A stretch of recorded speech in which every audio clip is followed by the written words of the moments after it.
Alors salut à tous. Je vous avais parlé il y a quelque temps quand j'avais parlé de ce mouvement-là par rapport aux retraites, le énième mouvement de révolution, de climat de révolte et de coup de sang populaire. Un énième, hein, comme il y en a et comme il y en aura d'autres. Tandis que les gens croient que c'est une solution, en fait, c'est simplement en fait en vérité pour les élites euh, qui sont vraiment de type occulte, eh bien c'est juste un moyen de gestion en fait, hein. La révolution est une façon de gérer la société dans une société athée. Voilà. L'âme ne trouvant jamais de satisfaction, vivant sous le règne du diable, par des moyens du plus, du moins au plus vicieux, perfide, etc., qui vient ronger les âmes, eh bien, qu'est-ce qui se passe? Les gens ont une réaction.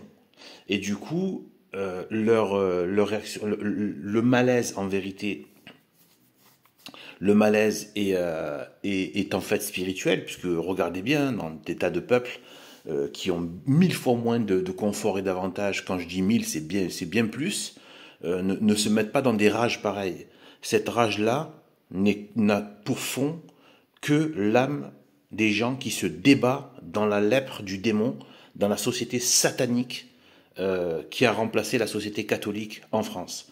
Et j'avais déjà dit, mais je vais le répéter ici, que leur objectif, c'est de faire de ce que vous voyez en France, là, cette fausse paix, ce climat de manque de charité, de perfidie morale, d'impureté sexuelle, de dépravation de l'âme et de rejet de Dieu et ce malaise qui en découle, cette espèce de dystopie et de laideur qui se retrouve quasi, enfin dans les comportements, même dans les apparences physiques, etc. et tout, c'est en fait, et ce mode de gestion par la manipulation, l'ingénierie sociale, gestion matérielle pour donner une sorte de réponse, ben en fait c'est pour un détournement de ce besoin de l'âme, de l'esprit, de se tourner vers Dieu, eh bien ils ont pour objectif de le répandre sur la terre entière. C'est le règne social de l'antéchrist. C'est cette paix, soi-disant paix universelle, etc., machin, la concorde mondiale, etc. C'est ça en fait. C'est de faire un peuple, mais vraiment un peuple mondialement à l'image de ce que vous voyez aujourd'hui en France, et bien sûr pire encore.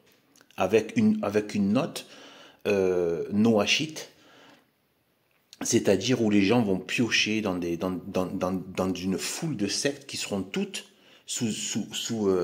comment dire, comme sous contrat, surveillées et soumises à la secte noachite mondiale. Et donc voilà. Voilà ce qui se passe. Donc là, je vais vous montrer une des façons. Donc j'avais dit dans cette vidéo euh, que eh bien, ils allaient utiliser le calendrier des astres de la Lune notamment. Et je vous avais dit ça, et donc en fait, c'est très facilement vérifiable. Là, donc voilà, donc j'ai pris une petite application là sur la Lune. Donc on va au 16 mars. Le 16 mars, c'est quel jour? C'est le jour où donc c'était tout à fait organisé et prémédité, bien sûr, par les loges occultes. Eh bien, c'est eux qui font les calendriers politico, soi-disant politiciens.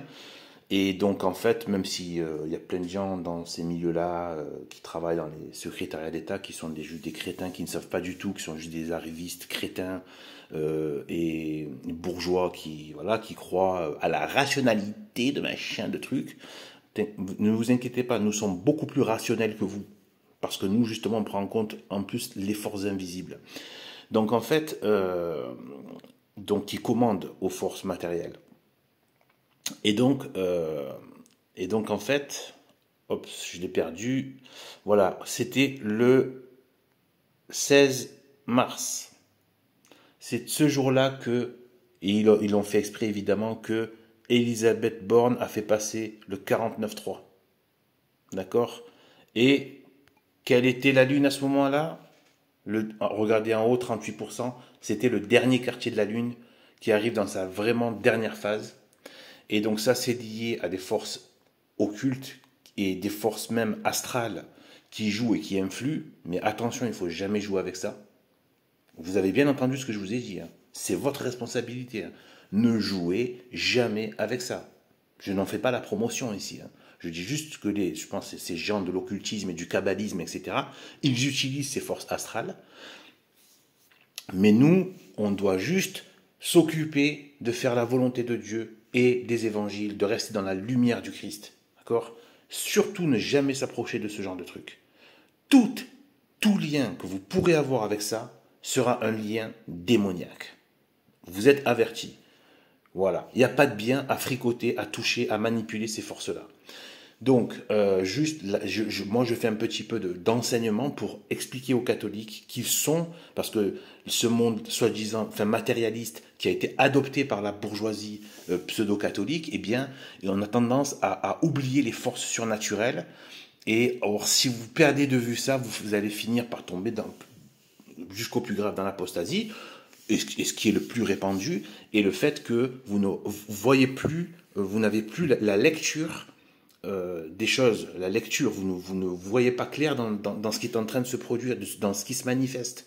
Parce qu'on vous ridiculise si vous parlez de démons, etc., et de forces occultes, etc. Alors c'est bien le cas.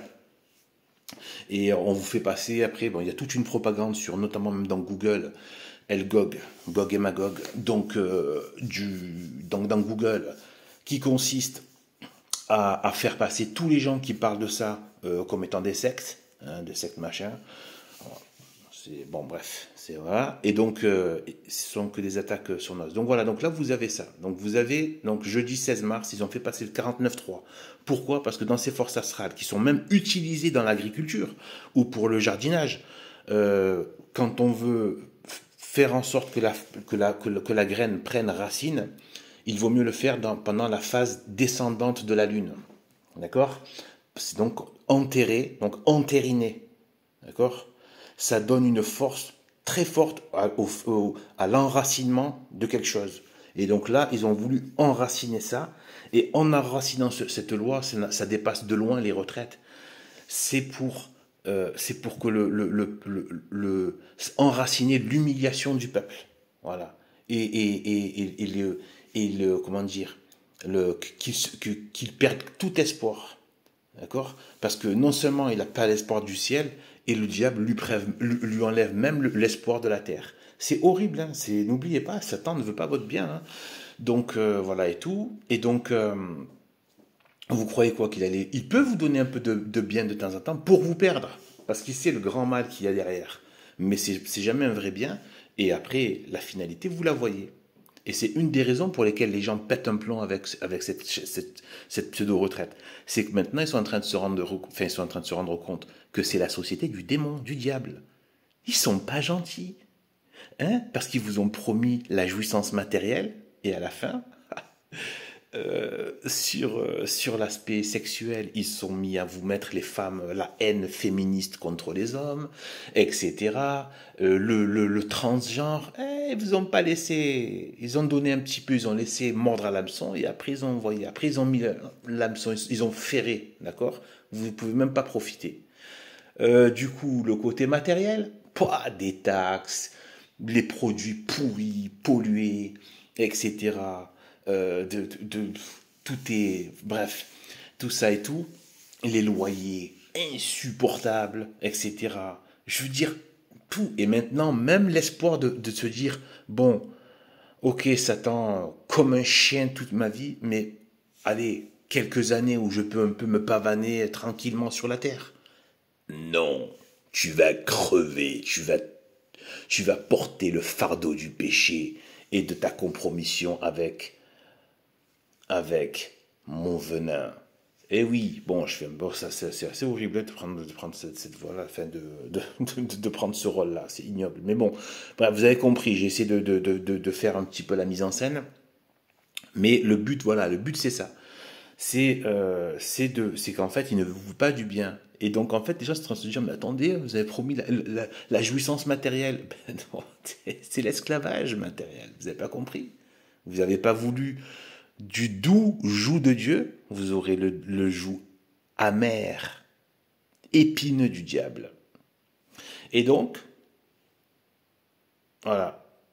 D'où l'importance de vivre dans un esprit de pauvreté, du matériel jusqu'au spirituel, où il faut la pauvreté spirituelle, c'est de reconnaître son néant et sa dépendance totale à Dieu et qu'on lui doit l'humiliation devant sa sainteté parce que nous sommes des pécheurs. J'étais comme vous, non j'étais comme vous, enfin je veux dire, je suis comme vous, mais j'étais comme la plupart des gens avant, en me disant non, moi je n'ai pas trop fait trop de péchés. Prenez le temps, demandez à Sainte Marie de vous amener visiter un petit peu vos péchés. Et vous allez vous rendre compte. Elle va vous aider. Demandez à votre Saint-Ange aussi de vous aider à vous rappeler, à prendre la mesure du scandale que vous avez été devant Dieu. Et vous allez voir que vous, moi, etc., qu'on a été des scandales devant Dieu. Devant un Dieu si bon. On n'est pas juste devant un Dieu qui nous a donné une âme merveilleuse. Notre âme, l'âme de chaque être humain est d'une beauté, est une merveille. Mais attention, à l'origine, celle que Dieu a mis dans notre corps. Mais comme nous avons le péché de génération en génération, le péché originel dans le corps, dans nous, eh bien, qu'est-ce qui se passe? Dès que l'âme se met en contact avec la génération, donc voilà, gène, avec le corps, avec l'incarnation, enfin, pas l'incarnation, mais avec le corps, dans le corps, eh bien, il y a cette loi qui passe de génération en génération, où on a le péché dans nos membres. Et du coup, paf, l'âme, au lieu d'être tournée vers Dieu, elle est tournée vers le corps, vers elle-même, etc. C'est l'orgueil, c'est de la chair, etc. et tout. Et en fait, normalement, on a été fait pour être tourné vers Dieu. Voilà. C'est normalement, et du coup, on reçoit sa lumière comme un miroir on est comme un miroir qui est retourné, qui est dos, qui est la partie sombre, qui est dos au soleil. Donc, il ne reçoit pas sa lumière et il croit vivre pour lui alors qu'il ne peut avoir que les ténèbres, puisqu'en tant que miroir, il ne peut pas produire de la lumière. Donc voilà, parce que Dieu est la lumière, donc il n'y a que lui qui donne la lumière. Et donc voilà, donc du coup, on n'a pas la vie de Dieu et il faut l'obtenir. Bien sûr, on a quelques grâces, on a des grâces actuelles, etc. Parce que Dieu est bon, mais voilà, après, bref, c'est la vie spirituelle, religieuse, etc. et de bien et de vertu qui permet bien d'avoir les grâces sanctifiantes, les grâces spéciales, etc. Eh bien, et donc de vivre de la vie de Dieu, autant que faire se peut avec tous nos défauts, parce qu'on garde quand même malgré tout cette chose. Et donc quand l'âme sort d'ici, surtout si elle est morte en état de grâce, à l'image, enfin voilà, où elle garde la ressemblance avec Dieu, tant qu'on n'est pas dans le péché mortel et en état de grâce, bien sûr, toute proportion gardée évidemment, eh bien, dans le sens où on est bien ses enfants, hein, on n'est pas, voilà, on est un membre vivant de l'Église, c'est-à-dire voilà, du corps mystique du Christ. Eh bien, eh bien, si on a trop de péchés qui n'ont pas été confessés et expiés par la pénitence, etc., eh bien, il y a le purgatoire. C'est terrible, mais il vaut mieux ça, bien évidemment. Et après, dans le ciel, on est entièrement tourné vers Dieu. Et notre bonheur, c'est de recevoir toute la lumière, la vie de Dieu. Donc, voilà. Eh bien, donc, voilà. Eh bien, là, voilà. Donc, la question de ces retraites, c'est qu'en fait, le démon, en fait, il ne leur donne même pas ce qu'il leur a promis. C'était juste pour les appâter et les ferrer. Comme l'hameçonnage, hein, voilà, c'est l'appât, c'était pas pour nourrir, hein, c'était pas pour vous nourrir qu'il y avait l'appât là, au bout de l'hameçon, c'était pour vous ferrer. Et après, maintenant, ils sont en train de se débattre. On m'a dit que vous avez dit que on allait vivre, machin, la croissance, la prospérité, la paix sociale. la sécurité, le vivre ensemble, profiter de la vie, justice, machin. Eh oui, maintenant, tu vas être là, dépouillé de Dieu pour ton plus grand malheur, et, et revêtu des ténèbres sans solution. Mais sachez tous que, quand je dis sans solution, c'est si vous restez en pacte avec le démon. Mais sinon, la solution, bien évidemment, vous l'avez encore tant que vous êtes encore vivant. On l'a tous tant qu'on est encore vivant. On a encore l'accès au sang incommensurablement précieux de notre Dieu, Jésus-Christ. On a encore accès, on a encore droit, malgré tout, si pécheur qu'on puisse être, on a encore droit de prétendre au salut et au sang et au corps du Christ. Parce que Dieu nous laisse cette phase de vie de miséricorde, de repentance. Mais après, ce sera terminé. Donc il faut se repentir avant et se convertir avant. Et donc maintenant, nous allons, donc je vous ai dit là, le 16 mars, donc c'était le 49.3, fin pour entériner, etc., et mettre fin à quelque chose et l'ancrer, etc. Et donc maintenant, on va voir donc quand est-ce que c'est passé au Conseil constitutionnel, c'est-à-dire en avril, 14 avril, et ça a été promulgué donc le 15, mais bon, c'est quasiment promulgué le 14 avril, mais on verra aussi le 15, pourquoi pas. Alors voilà, et hop, on était à 38%, là on est à 42%, exactement le dernier quartier de la Lune. Et voilà, donc voilà, et en plus fin de semaine, comme le 49.3, c'est jeudi, là c'est vendredi, donc fin de semaine et dernier quartier de la Lune. Et donc voilà, il joue avec toutes ces forces-là, et c'est pour entériner et aussi pour que tous ces mouvements, toute cette grosse naïveté crasse du système Antifa, eh bien qu'elle finisse par s'essouffler. Donc moi, ce que je dis, je ne suis pas 100% sûr, hein, je ne sais pas tout non plus, mais je pense que donc il va y avoir après donc la nouvelle lune. Donc là, après ça va continuer, donc la lune va s'effacer complètement. Donc le 19 avril et le 20. Donc là, on a vraiment la nouvelle lune. Donc nouvelle lune, mais 1%, mais là c'est vraiment, enfin là il reste plus que 1% de l'ancienne lune. Là, on arrive à 0%. Donc là, il n'y a plus de lune, on voit plus de lune. Donc voilà, et je pensais à un truc sur les stupidités de la NASA, mais bon, c'est pas le sujet. Et donc voilà, moi je dis, il y a fort à parier qu'à partir du 20, donc dès la nouvelle lune, donc au début, un tout début de la nouvelle lune, fin avril, ils vont ouvrir un nouveau chapitre et essayer de faire oublier tout ça. Même s'il y a une phase de transition. Mais je pense qu'à partir de là, à partir de la nouvelle lune, ils vont lancer tout ce qui va être plutôt pour faire pousser autre chose. Voilà. En fait, c'est comme ça qu'ils agissent tout le temps. Voilà, là, je vous ai donné quelques moyens de comprendre comment ils agissent. Vous regardez le calendrier lunaire et vous voyez selon ce que j'ai dit là, comment ils opèrent. Et ça va vraiment vous renforcer dans le fait que il y a les forces démoniaques et donc vous avez la solution qui est la force de la lumière du Christ. Voilà. Sur ce, à de plus.